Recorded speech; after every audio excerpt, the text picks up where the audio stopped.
दोस्तों नमस्कार, मेरा नाम है मनीष कुमार सिंह और आप देख रहे हैं 4 PM महाराष्ट्र और आपका बहुत-बहुत स्वागत करता हूं।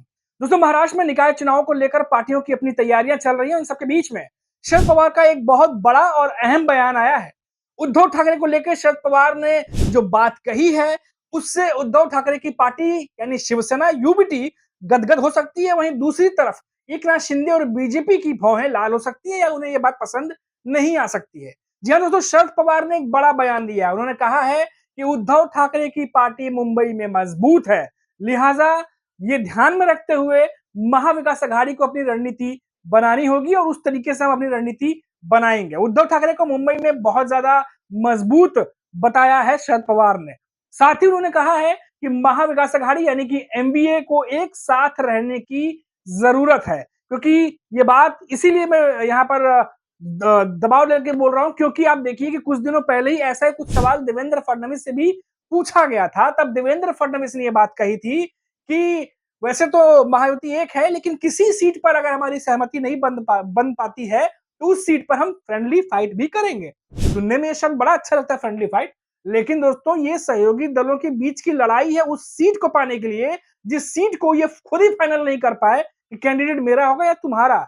तो ये बात जो है वो निकल करके सामने आई थी। अब देखिए दोस्तों, पहले शरद पवार की बात कर लेते हैं, क्योंकि जब हम उनकी बात कर रहे थे, उनकी शुरुआत कर रहे थे, तो उनका बयान इस समय अहम क्यों हो जाता है? क्योंकि उद्धव ठाकरे पिछले लगातार कुछ दिनों से लगातार पार्टी की तैयारियों पर जोर दे रहे हैं। और आपको पता होगा शिवसेना की स्थापना दिवस के मौके पर जिस तरीके से एकनाथ शिंदे ने बयान दिया है, जिस तरीके से उद्धव ठाकरे ने बयान दिया है, उन बयानों के बारे में भी आपको बताऊंगा। क्योंकि स्थापना दिवस था तो जाहिर तौर पर बातें बहुत सारी होनी थी और हुई भी है। तो कुछ अहम बातों पर चर्चा मैं इस वीडियो में भी करूंगा कि किस तरीके से उद्धव ठाकरे ने बीजेपी और एकनाथ शिंदे को आड़े हाथों लिया, तो वहां एकनाथ शिंदे ने भी उद्धव ठाकरे पर किस तरीके से तंज कसा, वो सब बातें मैं आपको बताऊंगा अभी। तो देखिए दोस्तों, शरद पवार पर सबकी नजरें हैं, क्योंकि निकाय चुनाव को लेकर के रणनीति बनानी है। तमाम पार्टियां उस पर जुटी हुई हैं और शरद पवार जो मुंबई के बाहर के इलाके जैसे पुणे है या पश्चिमी महाराष्ट्र, जैसा मैं हमेशा कहता हूं, वहां पर शरद पवार की पकड़ अच्छी है, तो वहां पर रणनीति जो उस तरीके से बनेगी। वहीं अगर बात करें मुंबई और उसके आसपास के इलाकों की, तो उसमें उद्धव ठाकरे लीड लेते हुए नजर आ रहे हैं और शरद पवार खुद कह रहे हैं कि उद्धव ठाकरे वहां पर ज्यादा मजबूत है। यानी साफ तौर पर उद्धव ठाकरे वर्सेस एकनाथ शिंदे और बीजेपी की लड़ाई, चुनावी लड़ाई जो है, अब वो देखने को मिलेगी, अगर शरद पवार का इशारा आप समझ रहे हैं तो। और शिवसेना के स्थापना दिवस पर कुछ दिनों पहले ही उद्धव ठाकरे ने ताल ठोकी और कहा है कि इस बार अगर आप मेरे को लेने आएंगे या ठाकरे ब्रांड को नुकसान पहुंचाना चाहेंगे तो एम्बुलेंस साथ रखिएगा। कई सारी ऐसी बातें कही। हालांकि कुछ बीजेपी के नेताओं को यह बयान पसंद नहीं आया जो उद्धव ठाकरे ने जिस तरीके से तीखा हमला बोला है। अब देखिए दोस्तों, 21 जून क्योंकि योग दिवस है और योग दिवस पर आप देख रहे होंगे क्या सेलिब्रिटीज, क्या राजनीति के बड़े बड़े नेता सभी किसी न किसी मंच पर योग कर रहे हैं, अपने अपने हिसाब से मैसेज देने की कोशिश कर रहे हैं। महाराष्ट्र के डिप्टी सीएम एकनाथ शिंदे, उन्होंने भी 21 जून का नाम लेकर के कहा कि कुछ सालों पहले हमने भी एक बड़ा योग किया था। 21 जून आपको याद होगा दोस्तों, ये वही तारीख है जिसमें शिवसेना के भीतर विद्रोह हुआ था और शिवसेना दो हिस्सों में बट गई थी। और इसी को तरफ इशारा करते हुए, हालांकि नाम नहीं लिया, बस उन्होंने तंज कसते हुए कहा कि 21 जून को हमने भी एक बहुत बड़ा योग किया था। और फिर जो शिवसेना का जो विद्रोह होने के बाद दो हिस्सों में शिवसेना बटी थी, उसके बारे में भी चर्चा शुरू हो गई। तो एक तंज माना जा रहा है। और क्योंकि कुछ दिनों पहले ही अभी फिर से अमित शाह जो है वो जिक्र करते हुए नजर आए, शायद आज ही की बात है, कि असली शिवसेना और नकली शिवसेना के बारे में, और जिस तरीके से विधानसभा चुनाव के रिजल्ट आए तो उसको लेकर के जिक्र करते आए कि एकनाथ शिंदे ने दिखा दिया कि असली शिवसेना कौन है, नकली शिवसेना कौन है। मैं ये तमाम बात इसलिए कह रहा हूं दोस्तों, क्योंकि अब देखिए, क्योंकि महाराष्ट्र में चुनावों की तैयारियां शुरू हो गई हैं, तो फिर से एक बार असली शिवसेना नकली शिवसेना निकलेगा। फिर से जो है वो तमाम दावे निकलेंगे। फिर से जो इतिहास में जो चीजें दबी हुई थी पिछले 2-3 महीनों से, क्योंकि विधानसभा चुनाव हो चुके थे, पद बंटवारा हो चुका था, अपने अपने कार्य में लग गए थे, क्योंकि अब बीएमसी चुनाव है, निकाय चुनाव है और लंबे समय बाद बीजेपी अपना मेयर चाहती है, तो जाहिर तौर पर अब राजनीति होगी, गड़े मुर्दे उखड़ेंगे, पुरानी बातें जो है वो फिर से दोहराई जाएंगी, एक दूसरे पर हमला किया जाएगा। ये तमाम चीजें तो अब तो होनी है।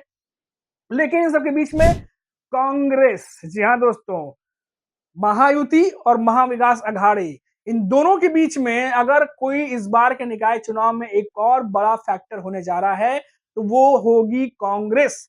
क्योंकि आपको याद होगा लोकसभा चुनाव में भी कांग्रेस जो है वो छुपा रुस्तम साबित हुई थी। 2019 के बाद 2024 के लोकसभा चुनाव में कांग्रेस 17 में से 13 सीटें निकालेगी, ये किसी ने भी नहीं सोचा था। सभी को ये लग रहा था कि उद्धव ठाकरे और बीजेपी के पास सबसे ज्यादा सीटें आएंगी, लेकिन कांग्रेस और शरद पवार ने जिस तरीके से लोकसभा चुनाव में महाराष्ट्र में सीटें जीती, महायुति को जो हाशिए पे एक तरीके से धकेल दिया, तो इन दोनों पार्टियों का बहुत बड़ा हाथ था और माना जा रहा है कि निकाय चुनाव में भी शरद पवार और कांग्रेस ये दोनों मिलकर कुछ बड़ा खेल महाराष्ट्र में कर सकते हैं, क्योंकि हमने आपको लगातार बताया कि महाराष्ट्र के नेता दिल्ली जा रहे हैं, कांग्रेस के नेताओं से उनकी वहां आला कमान से बैठकें चल रही हैं, वहां से फिर रणनीति बन रही है, क्योंकि राहुल गांधी ने पहले ही इशारा दे दिया था कि इस बार कांग्रेस के भीतर बड़े बड़े बदलाव होने वाले हैं। तो वो जो तमाम भीतर के बदलाव थे, क्या उस पर काम चल रहा है? क्योंकि लगातार कांग्रेस के नेता उद्धव ठाकरे से भी मिल रहे हैं, शरद पवार से भी मिल रहे हैं और निकाय चुनाव पर नजर सबकी टिकी हुई है। शरद पवार की दोस्तों एक बात और मैं बताना भूल गया जिक्र करना, उन्होंने अपने बयान में ये भी कहा है, उद्धव ठाकरे को मुंबई में मजबूत तो बताया ही है, साथ ही साथ उन्होंने कहा कि निकाय चुनाव में, बीएमसी चुनाव में हमेशा से उद्धव ठाकरे की शिवसेना का वर्चस्व रहा है। 2 दशकों से ज्यादा उद्धव ठाकरे की पार्टी शिवसेना ने बीएमसी पर राज किया है। हालांकि अब 2017 के बाद चुनाव होने थे वो नहीं हुए, बहुत डिले हो गए, डिले नहीं बहुत डिले हो गए और बहुत डिले होने के बाद अब जो प्रशासक है उनका वहां पर अभी कार्यभार संभाल रहे हैं, क्योंकि 5 साल का कार्यकाल होता है और 2017 के बाद अब तक चुनाव नहीं हुए, सब के सब डिले हो गए। तो अब ऐसे में प्रशासक का वहां पर राज है, लेकिन 2 दशकों से उद्धव ठाकरे की शिवसेना का राज रहा है और इसीलिए शरद पवार ये बात कह रहे हैं कि निकाय चुनाव में, खासतौर से मुंबई उसके आसपास के इलाकों में उद्धव ठाकरे की भूमिका पर वो बात कर रहे हैं और बार-बार ये कह रहे हैं कि उनकी भूमिका इस बार बहुत ही ज्यादा अहम होने जा रही है।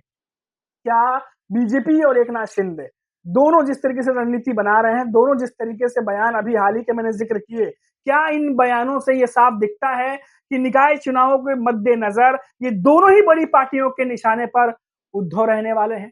क्योंकि आप चाहिए अमित शाह का बयान देखिए, गृह मंत्री हैं, अभी हाल ही में उनका बयान आया, एकनाथ शिंदे का बयान देखिए, उसके बाद आप देखिए देवेंद्र फडणवीस से उनका रिएक्शन मांगा गया था उद्धव ठाकरे के हाल ही के बयान पर, उन्होंने कुछ बोला नहीं, शायद कुछ बयान आया था कि बोल बच्चन के ऐसे बात पे मैं बयान नहीं देता, कुछ इस तरीके से कुछ था, पूरा याद नहीं आ रहा वो बयान, तो कुछ ऐसा भी बयान था। तो जितने बड़े नेता हैं अब वो कहीं ना कहीं उद्धव ठाकरे के आसपास उनके बयान घूम रहे हैं और सबको पता है कि बीएमसी, ठाणे, मुलुंड इधर के जो आसपास के इलाके हैं, यहाँ पर उद्धव ठाकरे की शिवसेना का दमखम है और उस दमखम से मुकाबला करना है तो रणनीति इसी नेता के आसपास बनानी होगी और शायद वही दिखाई भी दे रहा है। तो फिलहाल जो मौजूदा स्थिति है, जो रणनीति पे काम हो रहा है वो मैंने अब तक बता दी। शरद पवार क्या कह रहे थे उद्धव ठाकरे को लेकर के, क्यों कह रहे थे, ये तो शरद पवार ही जानते होंगे, क्योंकि सभी को पता है कि शरद पवार जब किसी को रिप्रेजेंट करते हैं, जैसे उद्धव ठाकरे की तारीफ कर रहे थे, तो कुछ ना कुछ सोच के कर रहे होंगे। ये पूरी अपडेट थी, ताजा अपडेट थी जो हमने आप तक पहुंचा दी। इसके अलावा महाराष्ट्र की जो भी ताजा अपडेट होगी वो हम आप तक लेके आते रहेंगे और जैसे ही वो खबर अपलोड होगी आपको नोटिफिकेशन मिल जाएगा। लेकिन उसके लिए जो लोग नए हैं वो चैनल को सब्सक्राइब जरूर कर दें। नमस्कार।